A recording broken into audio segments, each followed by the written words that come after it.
오늘 본문 말씀이 조금 수정되었습니다. 오늘 본문은 요한복음 5장 1절부터 9절까지만 말씀을 보겠습니다. 본래 18절과 저 뒤에 29절까지 하나의 본문이기 때문에 한 번에 보면 좋겠지만 조금 더 상세하게 설교를 할 필요가 있겠다 생각이 들어서 오늘은 1절부터 9절까지만 설교하고 다음 주 이어서 이 말씀을 보도록 하겠습니다. 그래서 오늘 설교의 제목은 일어나 내 자리를 들고 걸어가라 라는 제목으로 주의 말씀을 나누겠습니다.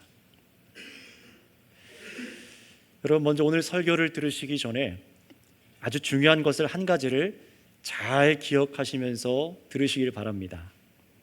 무엇이냐면은 하늘의 하나님께서, 이 세상을 창조하신 하나님 아버지께서 이 땅 가운데 자신의 외아들 예수님을 보내셨지요. 그런데 왜 예수님께서 이 땅에 오셨는가, 이거를 오늘 좀 기억을 하면서 설교를 들으시면 좋겠습니다. 그렇다면 여러분이 왜 예수님이 오셨습니까? 바로 죄 문제를 해결하고 우리에게 영생을 주시기 위해서 예수님은 이 땅에 오셨습니다. 이것이 성경에서 보여지는 주된 예수님의 사역이시죠. 그래서 이것을 잘 기억하면서 오늘 설교를 들으셨으면 좋겠어요. 요한복음에서 우리가 앞에서 쭉 보아왔듯이 이 땅의 사람들의 주된 문제는 뭐였습니까? 어떤 다른 정치 문제 그런 게 아닙니다. 이 사람들의 주된 문제는 죄의 문제입니다. 죄와 사람 안에 생명이 없는 문제입니다. 이런 사람의 죄가 그래서 어떻게 증상에 나타났죠? 우리를 창조하신 하나님을 참되게 예배하지를 못하는 거예요. 다시 말하면 사람이 지어진 목적대로 살지를 못하고 제 역할을 하지 못하고 살아가는 것입니다.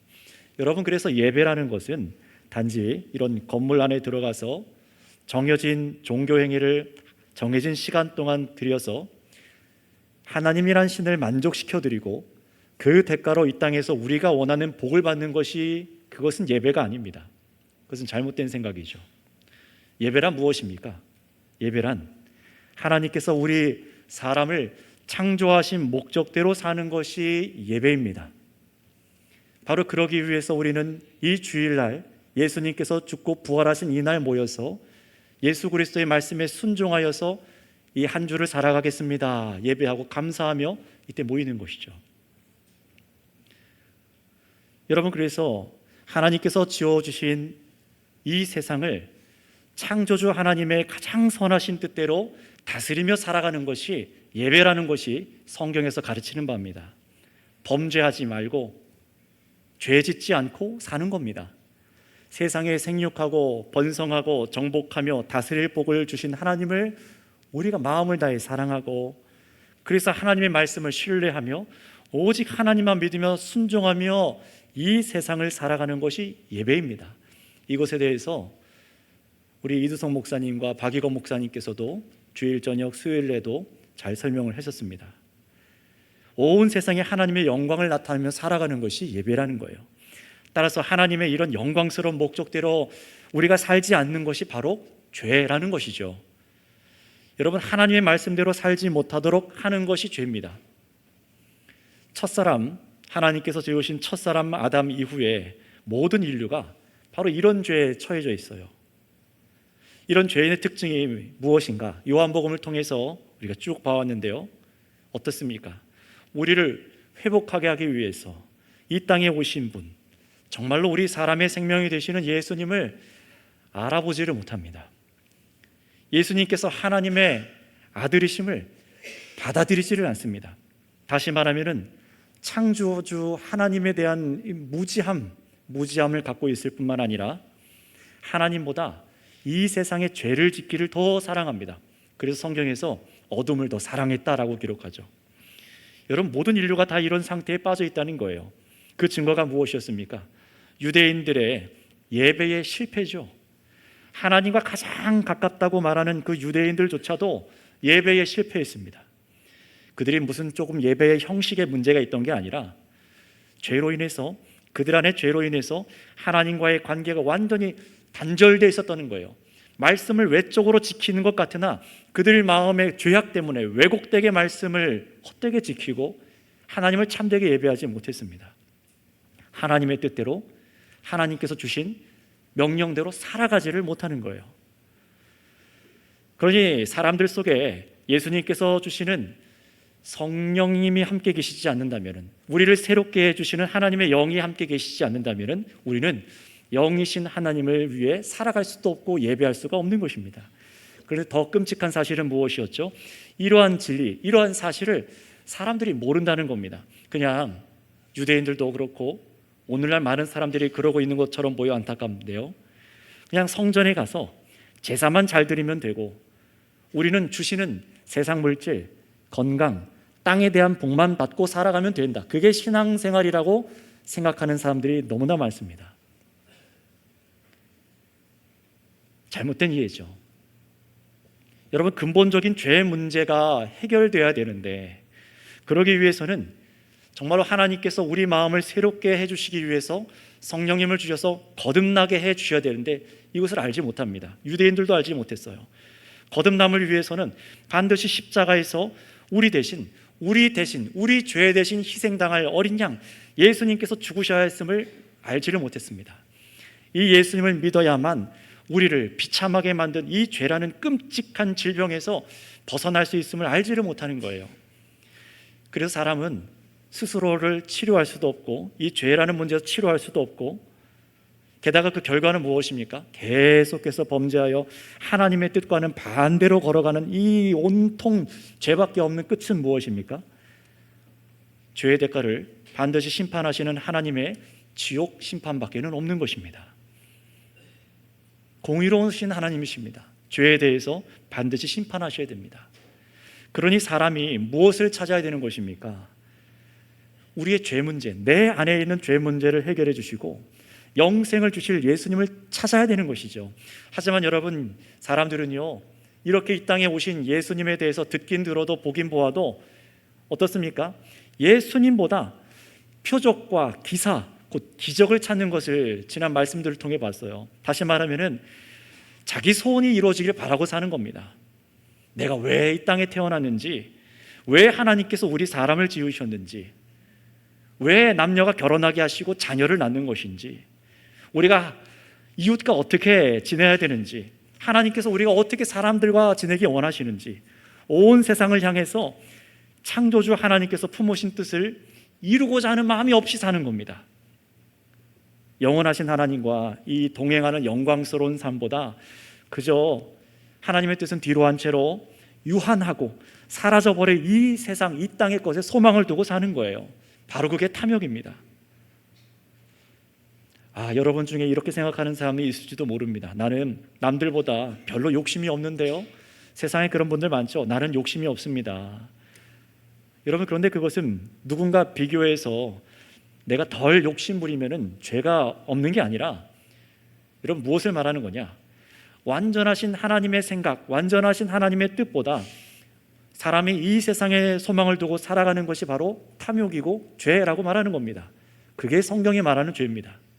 여러분, 이 죄는 어떻습니까? 하나님과 우리를 단절되게 만들고 생명을 잃어버리게 만들고 우리 사람이 어떻게 살아가야 되는지, 제 역할이 무엇인지 병들게 만드는 것입니다. 죄가 우리를 그렇게 만들죠. 그 결과로 어떤 것이 보여집니까? 여러 가지 것들이 있어요. 가정의 파괴, 자기 스스로의 관계 파괴, 사람들과 이웃과의 관계 파괴, 질병의 문제, 여러 가지 것들이 있습니다. 그러니 여러분, 하나님께서 이 땅에 예수님을 보내셔서 정말로 해결하기 원하시는 것은 무엇입니까? 우리 사람에게 드리워 있는 죄, 사망의 문제를 해결하시고 하나님의 심판 대신 영생을 주시는 것이 예수님의 오신 뜻입니다. 자, 그렇다면 여러분, 제가 오늘 이 말씀을 읽어놓고서 왜 이런 이유를 상기시켜 드린 것일까요? 그 이유는요, 오늘 이 38년 된 병자를 예수님께서 치유하신 사건을 저와 여러분들이 바르게 믿기 원해서입니다. 왜냐하면 많은 분들이 오늘 말씀을 읽지만 38년 된 병이 나은 기적에만 몰두한 채로 또 어떻게 합니까? 예수님의 목적을 전혀 깨닫지 못하고 정말로 믿어야 될 것을 놓치고 이 말씀을 지나가 버리기 때문에 그렇습니다. 그러니 여러분, 만약에 여러분이 예수님께서 이 땅에 오신 목적을 놓친 채로 그냥 오늘 말씀을 읽고 그냥 설교를 듣는다면요, 말씀을 듣고 예수님은 그저 병을 낫게 해주시는 분이시지, 이 정도만 남아있다면 여러분은 오늘 성경 말씀을 듣기에 실패하신 겁니다. 설교를 듣는 것에 실패한 겁니다. 예배하는 것에 실패하는 겁니다. 여러분, 물론 병을 고치신 예수님을 우리가 신뢰하고 또 고쳐주시기를 원하죠. 정말로 저도 그러기 원합니다. 우리 성도님들 안에 병상에 누워 계신 분들을 위해서, 아픈 분들을 위해서 얼마나 우리가 간절히 기도합니까? 여러분, 그러나 그보다 여러분, 오늘 예수님께서 38년 된 병자를 고치신 것의 의미와 목적이 무엇인지 여러분, 예수님의 말씀에 귀 기울이셔서 믿고 순종하는 여러분이 다 되시기를 바랍니다. 자, 오늘 기록된 말씀을 처음 듣는 분들을 위해서 1절부터 조금 상세하게 보도록 하겠습니다. 오늘 말절 1절을 보시면은 어떻게 시작합니까? 그 후에 어떤 사건이 있었죠? 앞에 왕의 신하의 아들을 말씀 한마디로 낫게 하신 사건이 있었죠. 그 두 번째 기적, 표적을 나타내신 후에 어느 정도 시간이 흘러서 예수님께서 다시 예루살렘으로 내려가셨다고 말씀합니다. 예루살렘은요, 어떤 곳이었습니까? 하나님의 성전이 있고 하나님을 예배하는 곳임에도 불구하고 하나님과 그의 아들과 가장 부딪히는 곳이었죠. 아이러니하게도 하나님의 뜻을 가장 거절하는 곳이 예루살렘이었습니다. 그럼에도 예수님께서는 1절에 밝히고 있는 듯이 유대인의 명절이 되어서 예루살렘으로 내려가셨어요. 예수님께서도 유대인으로 태어나셨기 때문에 그 법에 순종하기 위해서 예루살렘으로 내려가신 겁니다. 그런데 여기서 이 명절이 어떤 명절이냐 밝히고 있지 않은데요, 6월절이냐 오순절이냐 논란이 있는데 사실 그건 중요한 게 아닙니다. 사도 요한은요, 예수님께서 예루살렘의 절기를 참여하실 때마다 그 절기가 무엇인지 다 기록해놨어요. 의미가 무엇인지 생각해 보라는 겁니다. 그런데 오늘은 아닙니다. 의도적으로 어떤 명절인지를 삭제해놨습니다. 예수님께서 왜 예루살렘에 가실 수밖에 없었는지 간략하게 말하는 것이고 더 주목할 것이 따로 있다는 거예요. 그래서 2절에 보시면은 예수님께서 성전으로 가시기 전에 들리신 곳이 어디입니까? 양문 곁 베데스다 못이라고 나와 있습니다. 오늘 찬양대가 불렀던 그 찬양의 가사, 그 베데스다라는 곳입니다. 먼저 이 양문이라는 것은 뭐냐면은 예루살렘 성전에 제물로 드려질 가축들이 들어가는 문입니다. 그 중에 소와 여러 가지가 있지만 양이 주로 하나님께 제물로 가장 많이 드려졌기 때문에 양이 들어가는 문, 그래서 양의 문이라고 이름이 붙인 장소입니다. 그리고 자료를 제가 찾아보니까 이 양문 곁 베데스다 못은요, 꽤 큰 연못이더라고요. 연못이에요, 연못. 이 장소가 지금도 고고학적으로 발굴되어서 현재 예루살렘 북동쪽에 그 터가 남아 있습니다. 자, 그런데 여러분, 그 양문 곁에 이 희생의 제물이 들어가는 양문 곁에 지금 누가 오셨다고 성경은 말합니까? 요한이 1장에서 증언했던 세상 죄를 지고 가는 하나님의 어린 양 예수님께서 오신 것입니다. 죄인 대신에 희생되셔서 모든 사람을 치료하고 죄 사해서 영생을 얻게 하시기 위해서 예수님이 오신 겁니다. 상징적이죠. 그러나 아직 예수님께서 십자가의 희생으로 죽임당하실 때는 아직 되지 않았습니다. 아직 시간이 남아 있어요. 그 전에 예수님께서는 하나님 아버지의 뜻대로 이 땅에 오셔서 죽임당할 어린 양이 바로 자신이라는 것과 자신이 바로 세상을 새롭게 하는 바로 구원자라는 것을 깨닫게 하기 위해서 이 베데스다 못에 방문하신 것입니다. 그래서 여러분 2절부터 쭉 주목할 것은 이런 거 관심 있는 분들 많죠. 베데스다 못 이름의 뜻이 뭐냐, 행각이 왜 5개냐, 병자의 병수가 왜 38년이냐, 이런 숫자에 관심을 두는 분들이 많지만 오늘 본문에서는 그런 걸 아는 것은 의미가 없습니다. 이거보다 더 오늘 이 성경이 강조하는 것은 그 베데스다 연못이 엄청나게 크고 그만큼 너무나 많은 병자들이 그곳에 있었다는 거예요. 실제로 고고학자를 찾아보니까 그 면적이 축구장만한 크기의 연못이랍니다. 깊이가 6m가량 된다고 해요. 그런 커다란 연못 주위로 뭐가 있다고요? 행각이 5개나 있었다라고 말합니다. 행각, 다른 번역으로는 주랑이라고도 번역하는데 행각이 뭐냐면은 기둥들이 쭉 있고 그 위에 지붕이 달린 공간을 말합니다. 벽이 없어요. 벽이 없고 기둥들만 일자로 쭉 서 있고 길게 위에 지붕이 덮여 있습니다. 그 밑에 사람들이 모여서 쉬고 하는 장소가 바로 주랑입니다. 이 행각이라고 하는 거예요. 자, 그런데 그런 행각이, 커다란 행각이 한두 개도 아니고 이 베데스다 못에 5개나 있었다는 거예요. 그런데 그 넓은 공간에 누가 있었다고 합니까? 3절에 보시면은 그 안에 병자, 곧 맹인, 다리 저는 사람, 혈기 많은 사람들이 누워 있었다는 거예요. 행각의 수만큼 엄청나게 많은 병자들이 베데스다에 모여 있었다는 것을 지금 말하려는 것입니다. 자, 그런데 왜 모여 있다고 말합니까? 자, 여러분 성경책을 한번 보세요. 여러분이 가지고 계신 성경책 3절 후반부터 4절까지 보시면 괄호가 되어 있을 거예요. 없는 분이 되어 있지 않은 성경책이 있는 분도 있을지 모르겠지만 우리가 보고 있는 개역개정 번역에서는 3절 하반절부터 4절 하반절까지 이렇게 괄호로 치고 이유를 설명하고 있습니다.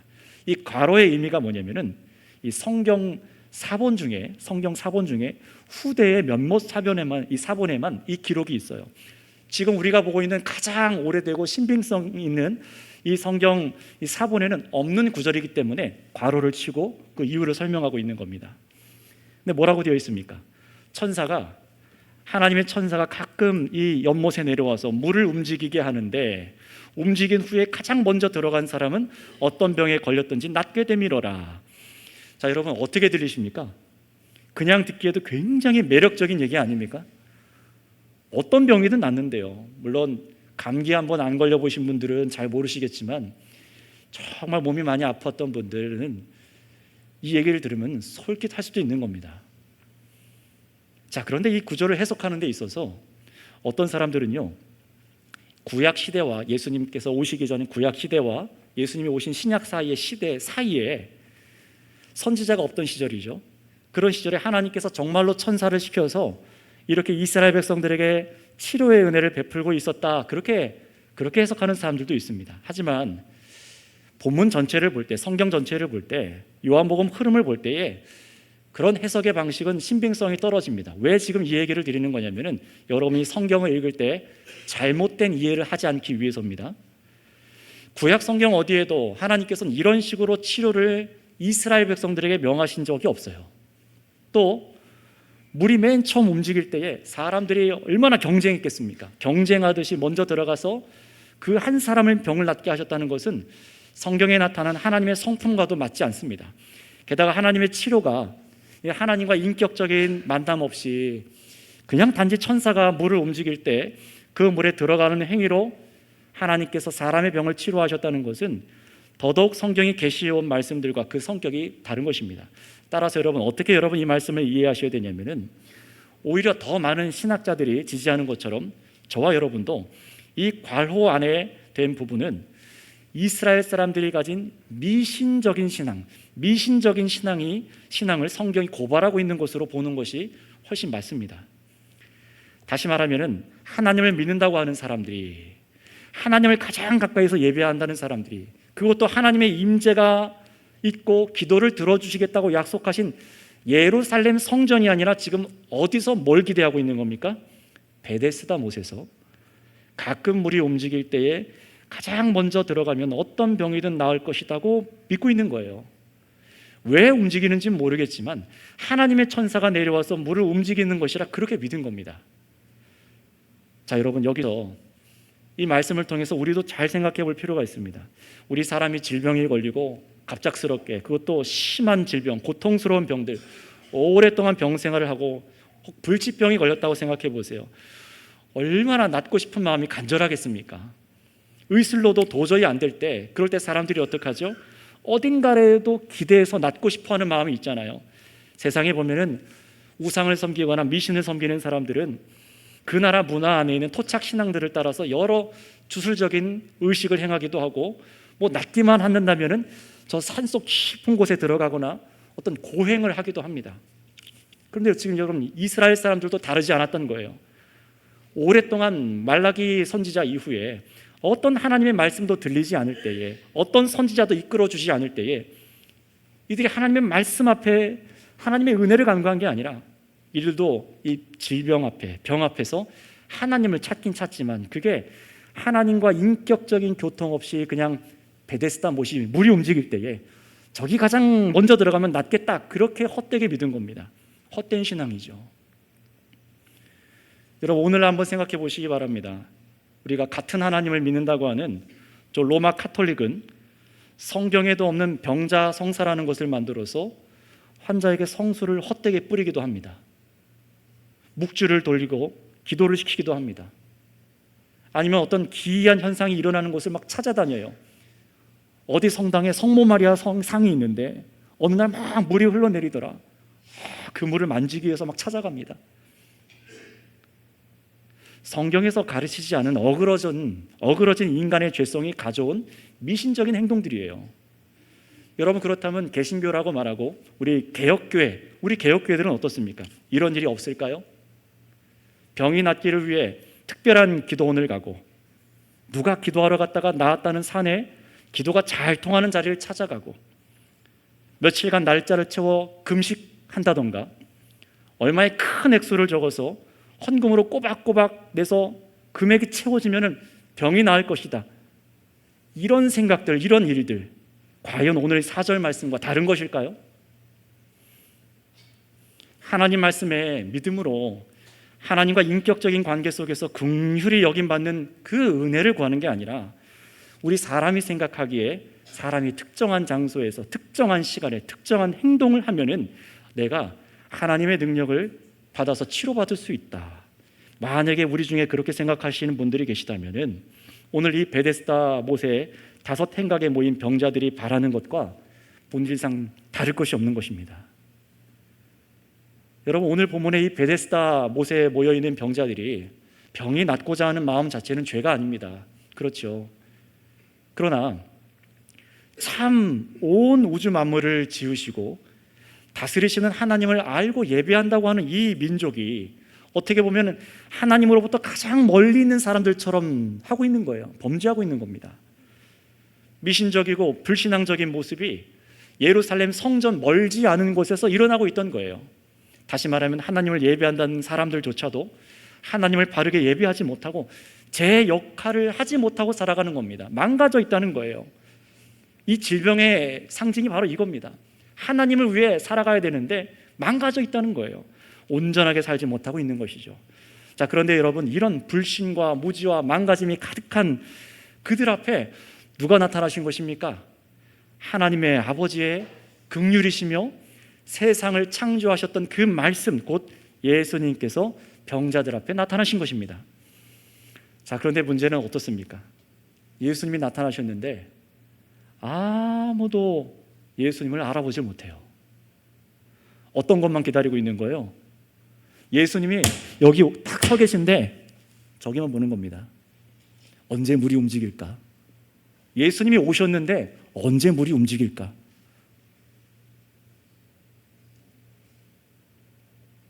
자신의 병을 해결해 줄 수 있는 하나님의 아들께서 이 땅에 오셨음에도 불구하고 여전히 엉뚱한 것에 시선이 다 빼앗겨 있는 겁니다.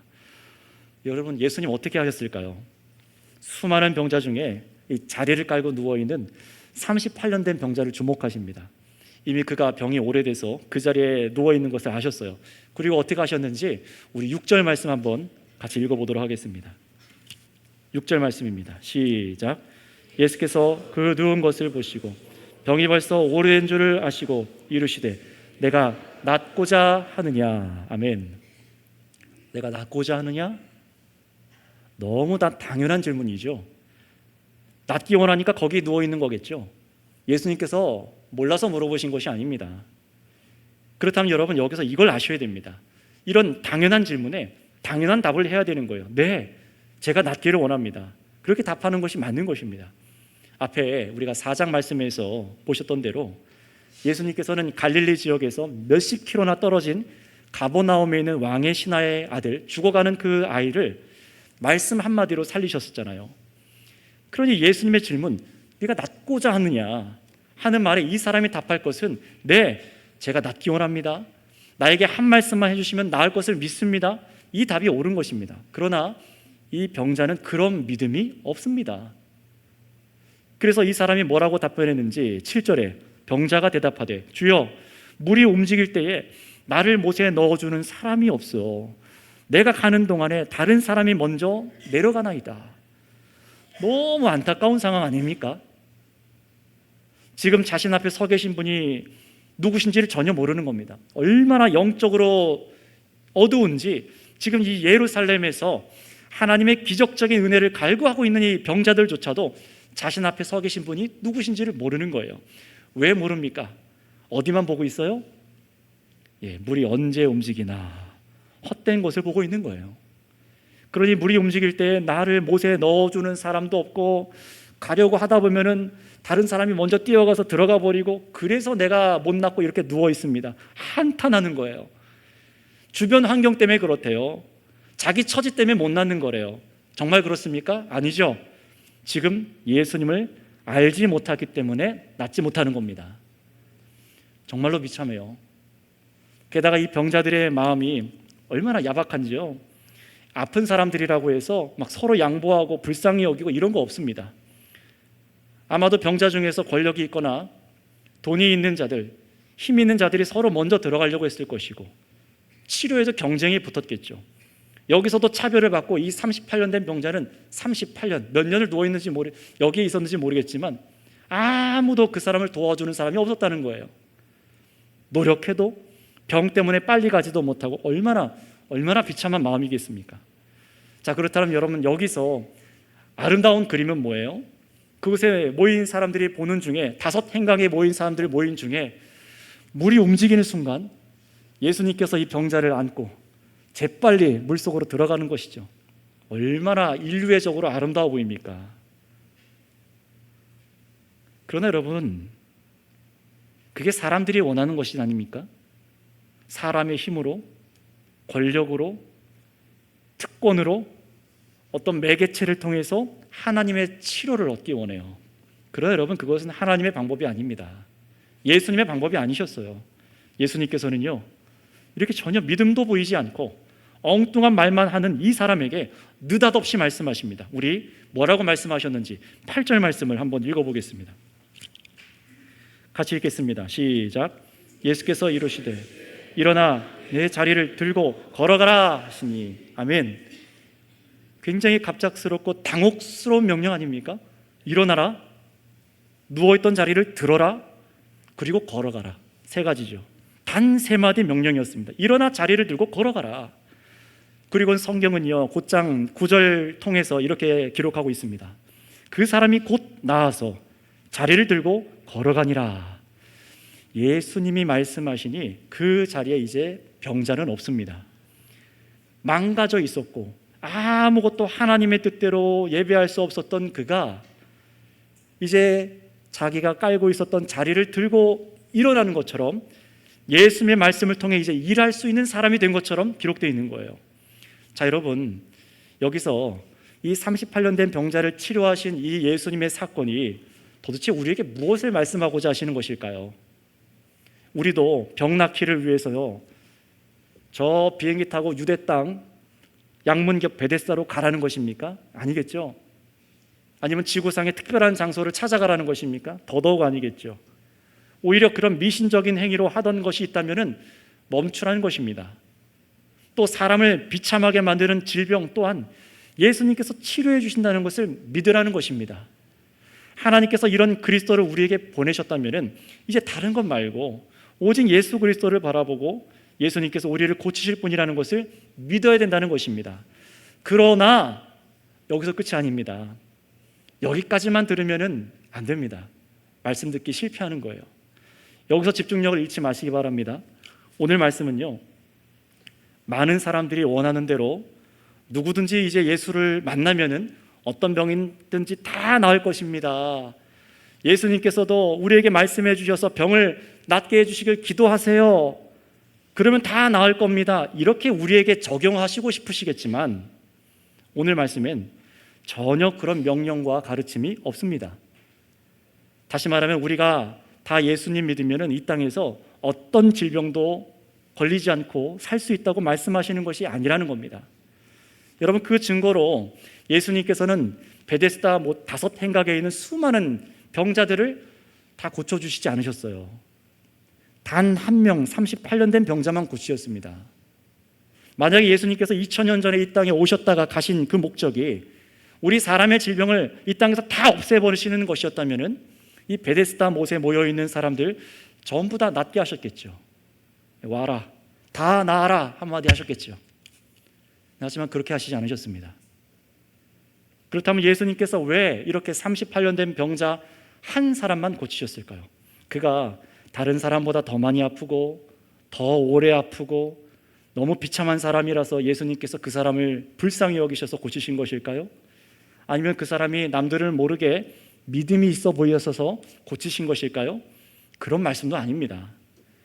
그렇다면 이 병자를 고치신 것이 과연 우리와 아무런 상관이 없는 것일까요? 그렇지 않습니다. 여러분, 이 오래된 질병을 치료하신 이유는요, 반드시 뒤에 이어지는 말씀을 보아야만 알 수 있습니다. 그래서 사실 오늘 본문은 이 치병 사역은, 병을 치료하는 사역은 뒤에 29절까지 연결해서 보고 깨달으셔야 돼요. 근데 오늘은 시간상 뒤 이어지는 딱 한 구절 말씀만 보고 예수님께서 이루고자 하신 바가 무엇인지를 말씀드리고 설교를 마치도록 하겠습니다. 자, 우리 조금만 내려가셔서 여러분 성경 5장 14절 말씀을 찾아보시기 바랍니다. 요한복음 5장 14절입니다. 성경책이 없으신 분은 옆에 계신 분과 같이 보시기 바랍니다. 같이 읽겠습니다. 시작. 그 후에 예수께서 성전에서 그 사람을 만나 이르시되 보라, 내가 나았으니 더 심한 것이 생기지 않게 다시는 죄를 범하지 말라 하시니. 아멘. 보라, 내가 나았다. 완전히 몸이 나은 겁니다. 이전에 있었던 병이 완전히 나은 거예요. 그런데 뭐라고 하십니까? 야, 축하한다. 너무 수고가 많았지. 38년 동안 얼마나 고생이 많았니? 이제 병 없이 건강하게 믿고 그렇게 살아라. 내가 이 일을 위해서 이 땅에 왔다라고 말씀하시지 않습니다. 더 심한 것이 생기지 않게 다시는 범죄하지 말라. 여러분, 마치 38년의 이 사람의 병이 이 사람의 과거의 어떤 죄와 관련이 있다는 듯이 말씀하시죠. 그런데 그 죄가 용서받고 치료받았으니 더 심한 것이 생기지 않도록 죄를 범하지 말라는 겁니다. 성도 여러분, 여기서 오해하지 마시기 바랍니다. 우리 인류가 질병에 걸리게 된 근본적인 이유는 창세기 말씀에 잘 기록되어 있듯이 우리의 죄 문제와 뗄 수 없는 것이 사실이지만 오늘 이 성경 말씀이 하는 말씀은요, 우리가 병에 걸리는 모든 이유가 다 우리의 어떤 특정한 죄 때문에 여러분들이 어떤 나쁜 죄를 져서 그런 질병에 걸리는 것이다 라고 말하는 것이 전혀 아닙니다. 놀랍게도 예수님께서는 뒤에 가면은 어떤 병에 대해서 이렇게 말씀하시죠. 어떤 병은 하나님의 영광을 위해서 그 사람에게 질병이 있는 것뿐이다 라고 말씀하세요. 그 사람의 죄의 문제가 아니래요. 그런데 또 어떤 병은 어떻습니까? 지난 시간 보았듯이 왕의 신하와 그 가족을 예수님께로 인도하기 위해서, 믿음에 이르기 위해서 병을 사용하시기도 합니다. 하나님께서는요, 이 질병마저도, 우리의 죄 때문에 이 땅에 시작된 이 질병마저도 하나님의 주권적으로 사용하시는 거예요. 그 뜻을 헤아릴 수는 없습니다. 그래서 우리 중에 다른 사람이 아플 때에 다 죄다 라고 생각해서 이 말씀을 주신 것이 아닙니다. 오히려 성경은 뭐라고 가르치십니까? 교회 안에 누가 아픈 사람이 있다면은 야고보서 5장 14절에 아픈 자가 교회의 장로를 청하고 가서 아픈 자를 위해서 기도하라 라고 말씀하십니다. 그런데 예수님 말씀은요, 오늘 이 38년 된 병자는 그 개인이 지은 과거의 어떤 죄와 지금까지 오래 괴롭게 한 질병과 무관하지 않다는 것처럼 말씀하시는 거예요. 분명히 그런 경우도 있겠죠. 그런데 그 죄를 지금 예수님께서 마치 해결하셨다는 듯이 병을 낫게 하시고 완전히 나았다라고 선언해 주시는 겁니다. 그런데 완전히 나았다라고 말씀하시고 또 뭐라고 말씀해 주셨죠? 죄 짓지 말라는 겁니다. 병 나은 것보다요, 38년 된 육체의 질병이 나와서 건강을 얻은 것보다 더 중요한 게 뭐라고요? 죄를 멀리하고 살라는 거예요. 여러분, 예수님의 목적은 바로 여기에 있습니다. 오늘 이 말씀이 이걸 얘기하려는 거예요. 죄에서 건져내 주셔서 새로운 삶을 주시는 분이, 하나님의 영광을 위해 살게 만드시는 분이 예수님이라는 겁니다. 죄로 인해서 하나님을 예배하지도 못하고 온전히 살아가지도 못하고 미신적인 신앙에 빠져 있고 하나님 앞에 예배가 실패하는 이런 삶을 바로 하나님 영광을 위해 아무것도 할 수 없는 이런 비참한 상황에서 건져주시는 분이 구원자 예수님이라는 겁니다. 이걸 믿으라는 거예요. 그래서 예수님께서는 이 비참함에 빠진 38년 된 병자의 병을 고치실 때 그냥 나아라 하시면 될 텐데 그렇게 하시지 않으시죠. 오늘 말씀의 특징입니다. 마치 일하는 것이 가능해진 사람처럼 일어나라, 자리를 들어라, 걸어가라 라고 명령하십니다. 다시 말하면 이제 하나님의 영광을 위해 살라는 겁니다. 제 역할을 하라는 겁니다. 여러분, 예수님만이 우리를 죄의 모든 비참함에 건지셔서 우리를 하나님을 위해 살게 하시는, 고치시는 주인이 되심을 믿으시기 바랍니다. 물론 여러분, 이 사람이 정말로 믿음으로 영생을 얻었는지는, 그렇지 않은지 얻었는지는 다음 주에 듣게 되실 거지만 오늘이 강조하는 걸 보세요. 더 심한 것이 생기지 않도록 다시는 범죄하지 말라. 여러분, 더 심한 것이 뭐겠습니까? 38년 알아눕도록 한 그 질병보다 더 지독한 질병이 있다는 겁니까? 물론 그럴 수도 있겠죠.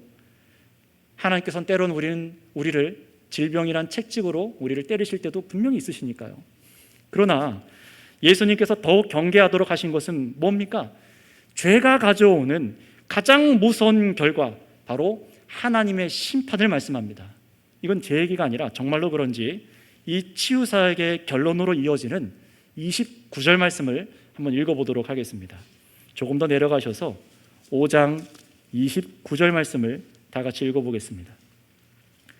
함께 읽겠습니다. 시작. 선한 일을 행한 자는 생명의 부활로, 악한 일을 행한 자는 심판의 부활로 나오리라. 아멘. 여러분, 예수님께서 우리에게 주시고자 하시는 것은 죄의 사함과 영원한 생명입니다. 왜요? 왜 이렇게 주시는 거죠? 잘 생각해 보시기 바랍니다. 죄의 사함은요, 우리가 죄를 용서받는 것은 하나님을 위해 살게 만드시는 겁니다. 하나님과 반대편으로 걸어가며 살던 우리를 죄 사함 받는 것은 이제 하나님을 위해 살게 만드시는 겁니다. 바로 그게 상한 사람이에요. 38년 된 평생을 어떻게 보면은 거기 있는 모든 병자를 대표하는 사람과 같겠죠. 하나님을 예배한다고 하지만, 가까이 있다고 하지만 하나님을 위해 살지 못해요. 하나님의 영광을 위해서도 어떤 것도 하나님을 위해 살지 못합니다. 그런 죄 사함을 주시는 겁니다. 또 영생을 주시는 것은 어떻죠? 우리의 영혼만이 아니라 정말로 병에 걸려서 죽지 않는, 썩지 않는 몸을 정말로 주시는 거예요. 자, 그런데 이 땅에서 사는 동안에 여러분, 우리가 분명히 주님의 은혜에 간구해서 병을 낫게 해주세요 기도하잖아요. 또 정말 그렇게 은혜를 잊기도 합니다. 저도 경험했었고 여러분들 중에서도 이런 치병, 정말 병이 나은 사역을 경험해 보신 분들도 분명히 있으실 겁니다. 하지만 늘 병이 낫는 것은 아니죠. 즉시로 낫게 하실 때도 있지만 때론 사도 바울이 주님께 간청했어요. 3번이나 내 병을 낫게 해달라고요. 그러나 예수님께서 뭐라고 말씀하셨습니까? 내 은혜가 족하도다. 이미 충분한 은혜가 받았다는 거예요. 그래서 바울은 다시는 구하지 않죠. 주님은 질병을 때론 치료해 주시지도 않습니다. 또 이 38년 된 병자를 포함해서 나았지만 영생을 얻은 제자들도 이 땅에선 다 죽었습니다. 왜 그렇습니까? 여러분, 믿음으로 즉시 은혜의 선물을 우리가 소유하게 되지만 잠시 사는 이 순간들이 아니라, 정말로 이 잠시 사는 순간들이 아니라 예수님께서 다시 오시는 그 날에 이 복을 완전히 누릴 수 있는 그 날이 오기 때문에 그렇습니다. 주님의 죄사함과 영생의 종착지는 지금 이 순간이 아니에요. 죄사함과 영생 주시는 그 종착역은 여기가 아닙니다. 예수님께서 다시 오셔서 구원을 완성하실 때입니다. 그래서 성경의 말씀대로 오늘 마지막 29절 약속대로 예수님께서 이 땅에 다시 오실 때에는 예수님의 말씀을 듣고 믿은 자에게는 어떻게 하신다고요? 질병이 다시는 괴롭히지 못하는 영생의 부활의 몸, 죽음이 없는 몸을 입게 하실 것이라는 겁니다. 영원히 하나님을 예배하고 살 것이니까요. 여러분, 어떻게 믿을 수 있습니까? 어떻게 믿을 수 있죠? 이것을 깨닫게 하시기 위해서 예수님께서는 38년 병자를 고쳐서 보여주신 겁니다. 예수님께서 이런 삶을 우리에게 주시는 분이라는 것을 보여주신 거예요. 우리가 안심하고 예수님을 믿을 수 있는 수많은 증거가 이 말씀 안에서 반짝이고 있습니다. 하지만 예수 그리스도의 말씀을 들어도 듣지 않고 믿지 않는 사람은 그래서 여전히 미신적인 신앙에 매달려 살아가고 하나님의 뜻보다 자기 세상의 유익을 살다가 더욱 범죄함이 쌓이는 사람들은 응당한 죄의 대가를 치릅니다. 이 세상의 법은 어물쩍 넘어갈 수 있을지 모르지만 하나님은 속일 수 없습니다. 하나님은 반드시 그 죄의 대가를 치르십니다. 그들도 부활합니다. 죄인들도 부활합니다. 믿지 않은 사람들도 부활합니다. 그러나 영원한 몸으로 부활하지만 영원한 심판에 이르게 됩니다. 깊은 어둠 속에 슬피 이를 가며 꺼지지 않는 지옥 형벌에 고통당하는 것이 바로 죄의 결과. 아주 심한 것, 더 심한 것, 우리가 정말로 경계해야 할 것이라고 예수님은 마지막에 가르치십니다. 그렇다면 성도 여러분, 예수님께서 우리에게 고치신 병은 무엇입니까? 정말로 여러분이 낫고자 하는 것이 무엇입니까? 주님께서 믿는 성도에게 고쳐주신 것은 죄에 짓눌려서 하나님을 향해 참된 영적 예배를 드리지 못하고 미신적인 헛된 신앙에 빠져서 도저히 스스로를 구원하지 못하는 비참한 상황에서 빠져있는 바로 이 죄를 고치신 것 아닙니까? 이 죄를 고치신 거예요.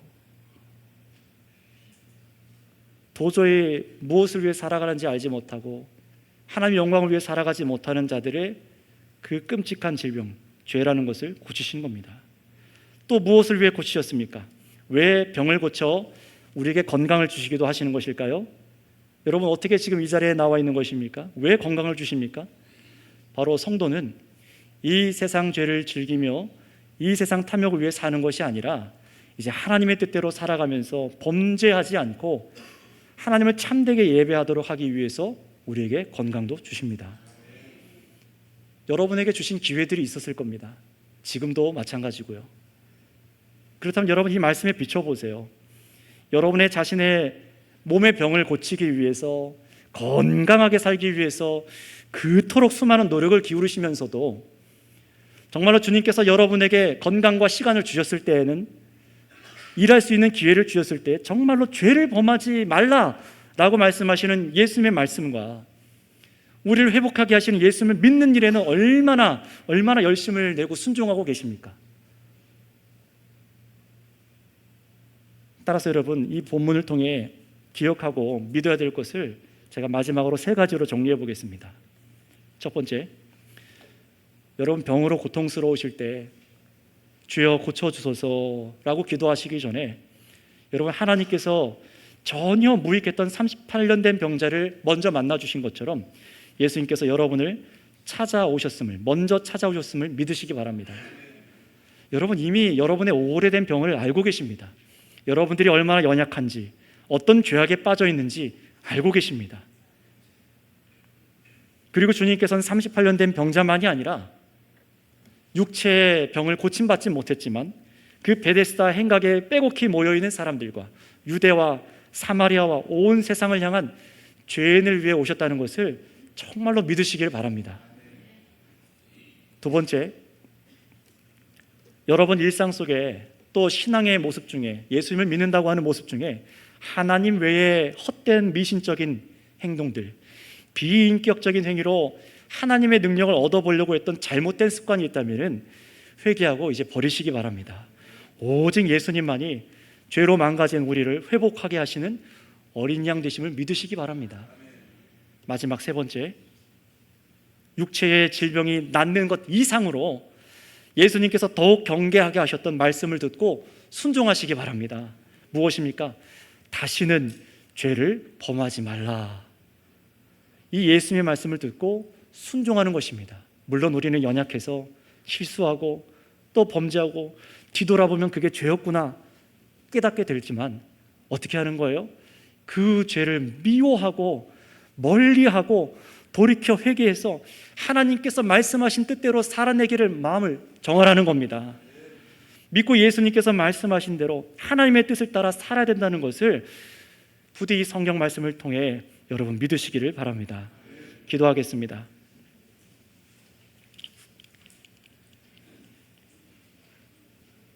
참으로 죄악으로 병들어서 하나님의 뜻대로 행할 힘도 없고 하나님을 예배하지도 어떤 선한 삶도 살아가지 못하고 하나님의 은혜도 바라보지 못하는 것이 이 38년 된 병자만의 얘기겠습니까? 이것이 우리들의 얘기 아닙니까? 그런데 주님께서 그 사람을 찾아 만나 주셨던 것처럼 예수님께서는 오늘도 이 말씀을 듣는 자들, 예수 그리스도의 말씀을 듣는 자들을 찾아 만나 주십니다. 우리의 죄를 사하여 주시기 원하십니다.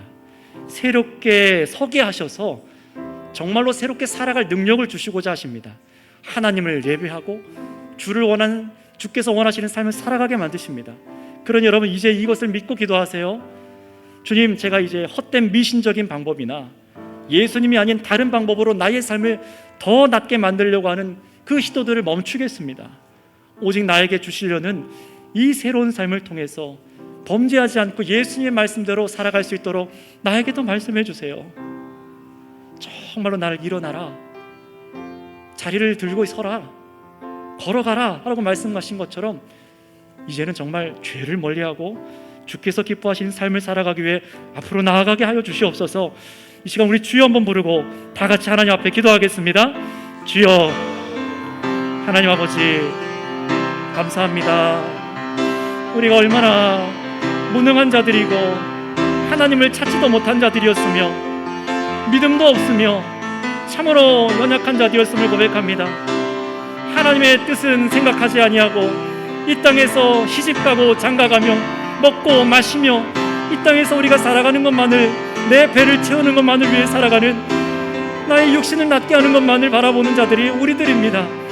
주님, 우리들의 죄악을 용서하여 주셔서 이제는 나의 뜻이 아니라 살아계신 하나님의 뜻이 무엇인지를 알고 나아갈 수 있는 자로 우리에게 말씀하여 주시옵소서. 성령으로 거듭나는 은혜를 허락하여 주셔서 참으로 우리가 하나님의 말씀을 듣게 하시고 살아계신 말씀 예수 그리스도를 영접하고 참으로 믿음으로 걸어가서 다시는 범죄하지 말라는 이 말씀에 순종하여서 주님, 참으로 하나님을 예배하는 삶을 살아갈 수 있도록 저희를 만져주시옵소서. 주님, 우리를 건져내어 주신 주님 감사합니다. 감사합니다. 오늘 이 시간 우리를 부르셔서 새 역사를 이루시는 줄 믿습니다. 주님 감사합니다. 감사합니다. 하나님 아버지 감사합니다. 참으로 우리가 이 몸의 질병을 위해서라면은 그 많은 수고를 우리가 합니다.